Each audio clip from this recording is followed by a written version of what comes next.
Tadi udah dikasih tahu di depan ya. Ini tools yang kedua, Consumer Insight. Ini bahasanya doang nih yang serem nih sebetulnya. Ini sebelum mulai mungkin peserta, bukan mungkin ya, pasti peserta sudah pernah dengar nih Consumer Insight. Mas Nur.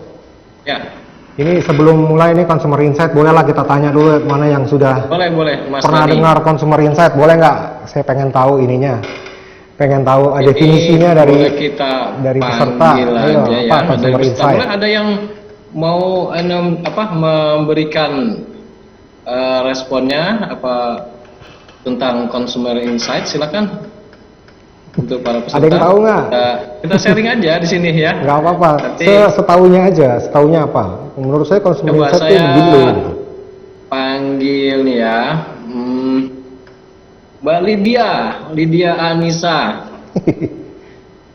Mbak Lydia, dengar dari suara kami di sini. Mbak Lydia, masih belum join? Mbak Agatha Rita, masih belum?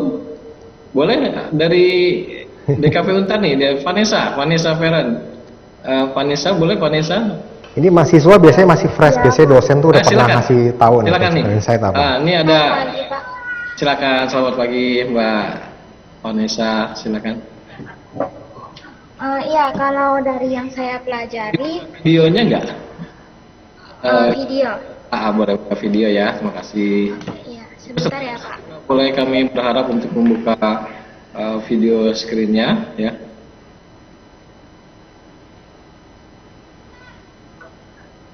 Mas,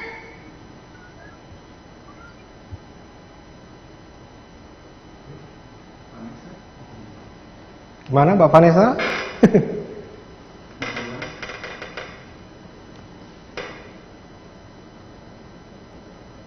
Oke, masih sibuk sepertinya Mas Nur. Iya. Iya, Iya nih. Pak. Silakan.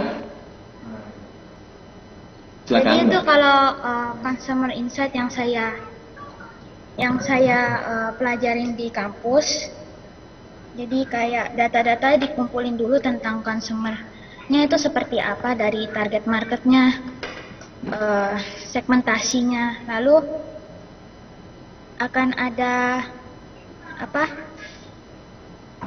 fakta dari consumernya itu, dari target marketnya ini Pak, Ya, oke. yang Terima mereka kasih, Mbak. pikirkan gitu Pak. Oke, siap. Itu persis seperti yang saya pelajari di kampus ya, general. Iya, Pak. Nggak apa-apa, itu bagus. Memang dasarnya dulu. Jadi Consumer Insight ini nggak apa-apa Mas Nur ya, kita lanjut ya Mas Nur ya. Ya. Iya, Jadi iya, Consumer Mas. Insight itu bahasanya doang yang serem. Sebetulnya kita dari kecil itu udah mempraktekkan Consumer Insight. Ini contohnya kita punya orang tua yang strict nih sama pelajaran nih. Strict sama pelajaran, pendidikan itu penting. Jadi suatu saat si anak ini tiba-tiba dia menunjukin rajin belajar di depan orang tuanya, rajin menghafal, rajin segala macam. Begitu waktunya tepat, timingnya tepat, orang tuanya udah gini ya, udah nunjukin jempol gitu ya. Itu waktunya udah tepat, tiba-tiba dia ngomong, "Pak, kayaknya besok olahraga butuh sepatu baru deh Pak. Kayaknya perlu sepatu baru nih Pak."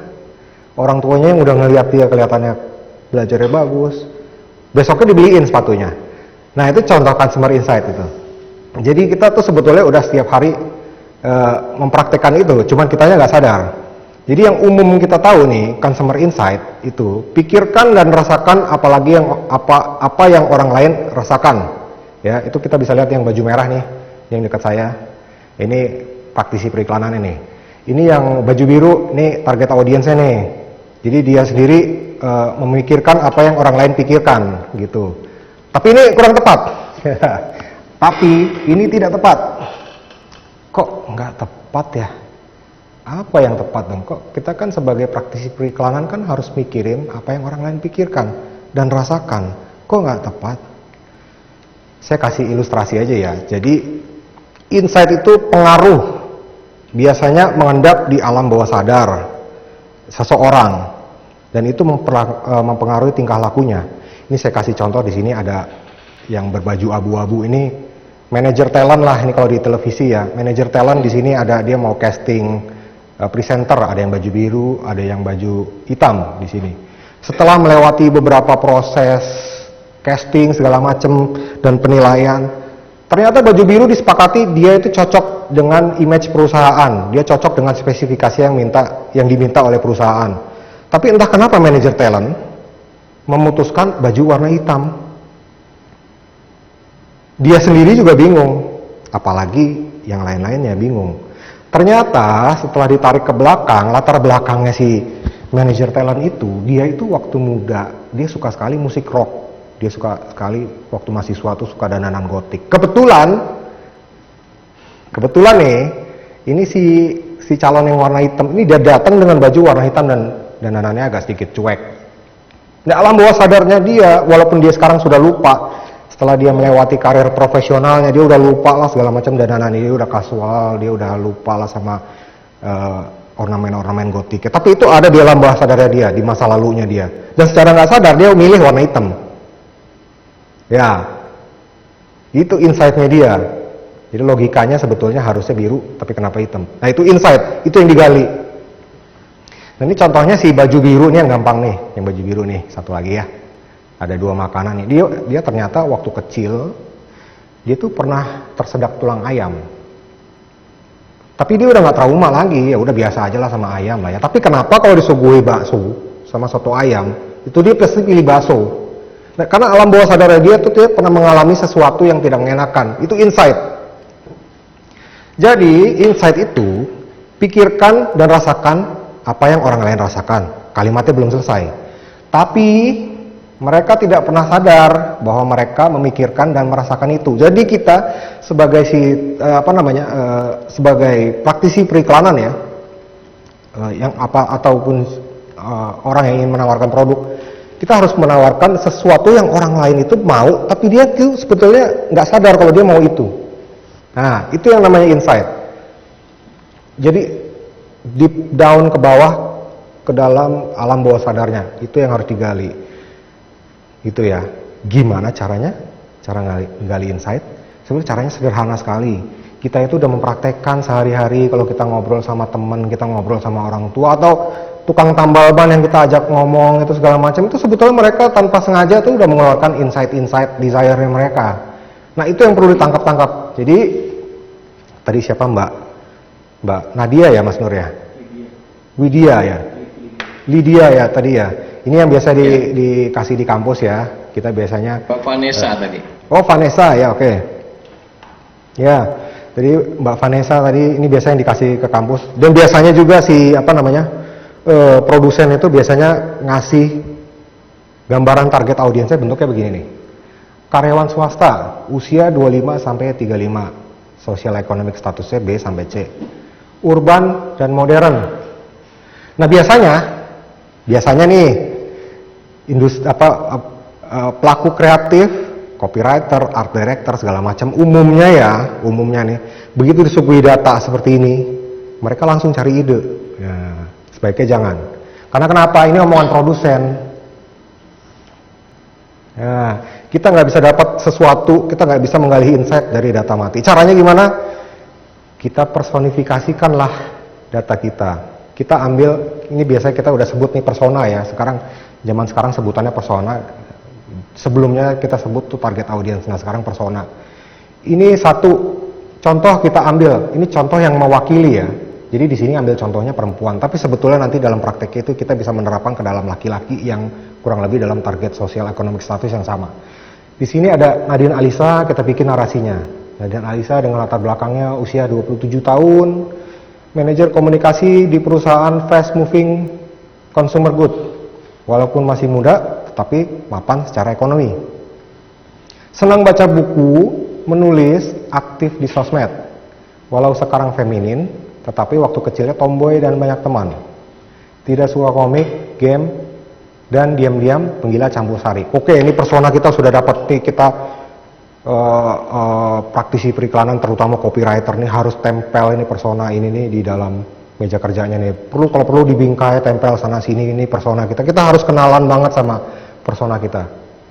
Gitu ya. Pokoknya jadikan persona itu bagian dari hidup kita, gitu. Seperti teman baik lah, gitu, yang kita benar-benar paham sama mereka. Jadi dipersonifikasikan. Nah, kalau sudah dipersonifikasikan, nah ini tadi saya sudah bilang di depan, sebelumnya ya. Ini kayak ngobrol aja sebenarnya. Kita kayak ngobrol sama tukang tambal ban, tukang sayur, atau yang jaga warung gitu. Kita udah sering melakukan. Biasanya kita yang perlu digali itu 3. Itu impiannya apa? Itu ini ngalir aja ya, ngobrol ya, nggak perlu nanti kita tembak langsung. Bu, ibu mau jadi apa gitu. Bu, ibu nanti anaknya mau diapain? Itu kayak pertanyaan-pertanyaan yang natural juga. Nanti juga orang yang nggak kenal juga, ini apa sih orang nanya-nanya begini? Natural aja pokoknya nanyanya. Lalu kebalikan itu seperti kalau misalnya dia ibu itu punya cita-cita, tapi cita-citanya nanti nggak berhasil gitu misalnya. Nah, itu nanti dia responnya seperti apa. Dan juga nomor 3 itu ketakutan. Responnya dia untuk menghadapi ketakutannya seperti apa. Nah, 3 pertanyaan ini kita masukin nih, tapi harus natural ya.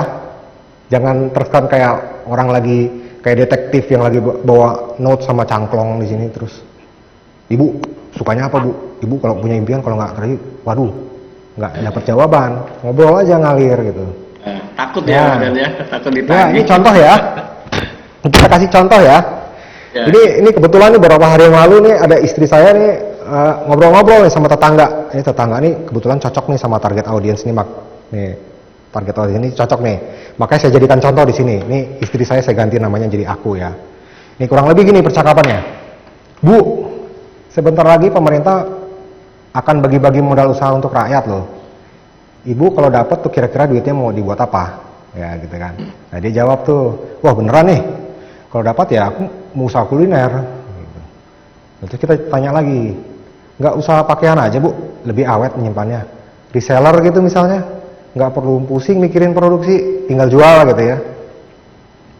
Nanti jawab lagi dia, saya nggak ngerti mas, saya cuma bisa masak. Lagian kalau reseller agak ragu.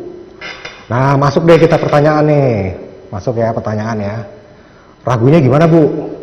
Kalau reseller kan jual barang doang. Saya maunya nggak sekedar jualan, mau punya merek gitu loh. Tuh saya bold nih di sini ya. Mau punya merek gitu loh. Itu kita udah dapat nih satu insight nih. Dia udah punya keinginan nih, mau punya merek. Ya kita catat insight pertama. Emang kenapa kalau punya merek? Ya nggak apa-apa, ini masih natural nanya gitu kan, soalnya masih berhubungan. Emang kenapa mau kalau punya merek? Ya kalau punya merek kan kayak investasi mas. Ya, biar perusahaannya jadi gede, jadi besar lah. Kalau cuman jualan kan kayak reseller kan cuman cari duit doang, jangka pendek. Nah, biar perusahaannya besar tuh, dibawa lagi. Dapat insight kedua tuh, cita-citanya udah 2 tuh. Tuh punya mereknya pengen jadi perusahaan besar. Oke catat insightnya. Ini buat nanti bahan brainstorm ya, buat tim.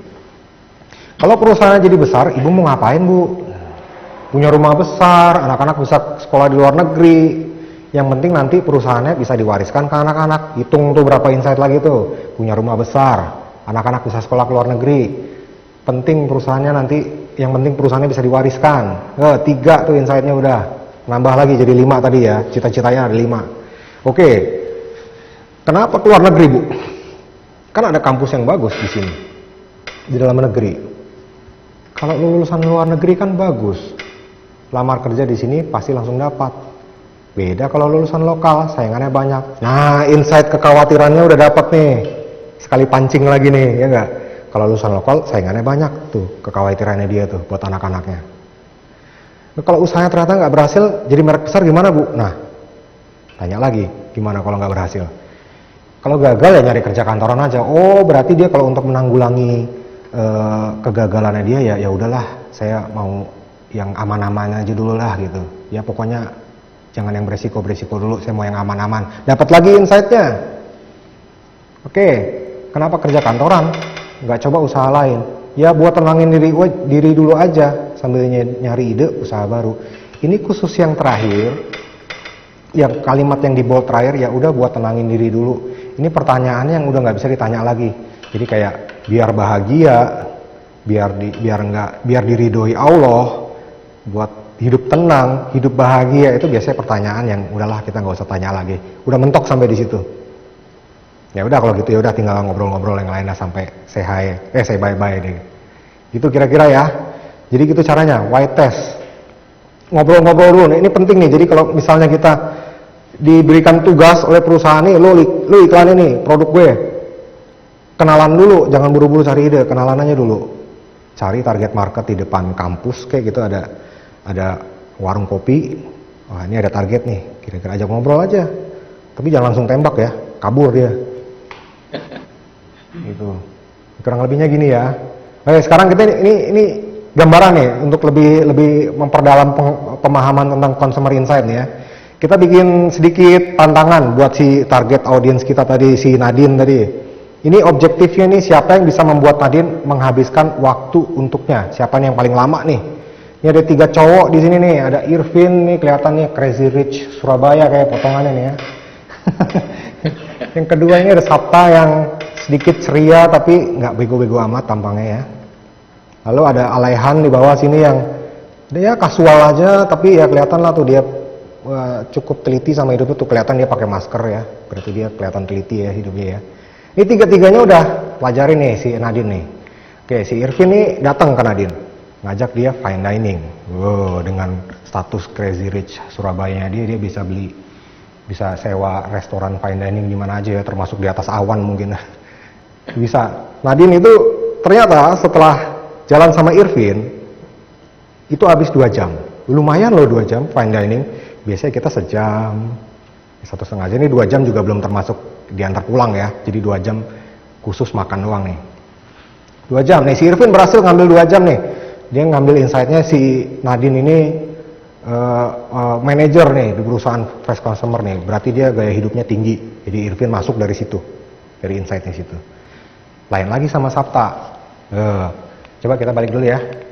Nah, insight-nya Sapta tuh masuk dari insight. Ini si Nadine senang membaca buku. Ini lebih dalam lagi nih si Sapta nih. Ya, diajak lah tuh Nadine itu ke Teater Salihara, terus bedah buku, bazar buku. Oh, namanya orang seneng ya. Sebentar ya. Namanya orang seneng sama buku, pasti rata-rata habis 3 jam. Nih, lihat kalimatnya, rata-rata. Itu berarti lebih dari 1 kali tuh berhasil si Sapta tuh ngajak Nadine keluar. Rata-rata 3 jam, lebih dari 3 jam loh. Oh, Nadine udah lebih dalam lagi tuh dia gali insight-nya. Nah ini terakhir nih, Alaihan nih, udah kasual segala macam apa adanya. Kok tiba-tiba datang bawa Tamiya? Ini bingung nggak? Tapi anehnya nih, Nadine tuh ternyata bisa hampir setiap weekend. Tiap weekend loh. Kalau tadi Sabtu ini kan rata-rata, ya nggak jelas lah. Kadang seminggu ini, 2 minggu lagi, tapi 3 jam. Ini weekend loh, rata-rata 5 jam loh. Memang kenapa? Dia gali lebih dalam lagi. Oke, kita balik lagi ke Nadine. Ya, walau sekarang feminin, tapi ternyata waktu kecil itu tomboy. Sama banyak teman. Jadi ternyata dia menggali latar belakangnya Nadine. Dia itu 3 bersaudara misalnya ya. Kakaknya itu cowok, adiknya juga cowok. Dua-duanya senang main Tamiya. Dia ikut-ikut main Tamiya. Dan dia seneng. Tiba-tiba Alaihan kasih. Ya udah habis waktunya 3 jam. Ini ingat ya, objektifnya untuk menghabiskan waktu lebih banyak untuknya ya. Jadi Nadine itu objektifnya pasti Alaihan yang menang di sini nih kalau objektif begitu. Tapi kalau objektifnya ngajak merit mungkin belum tentu ini Alaihan yang menang ya. Karena banyak faktor nih kalau merit nih, gak cuma ngabisin waktu buat Tamiya doang. Tapi nggak apa-apa, objektifnya sudah berhasil ini, ya. Jadi objektif udah berhasil tuh, lihat. Kita lihat Nadine udah main Tamiya tuh macam-macam tuh, pakai masker pula lagi kan tadi udah dicontohin tuh.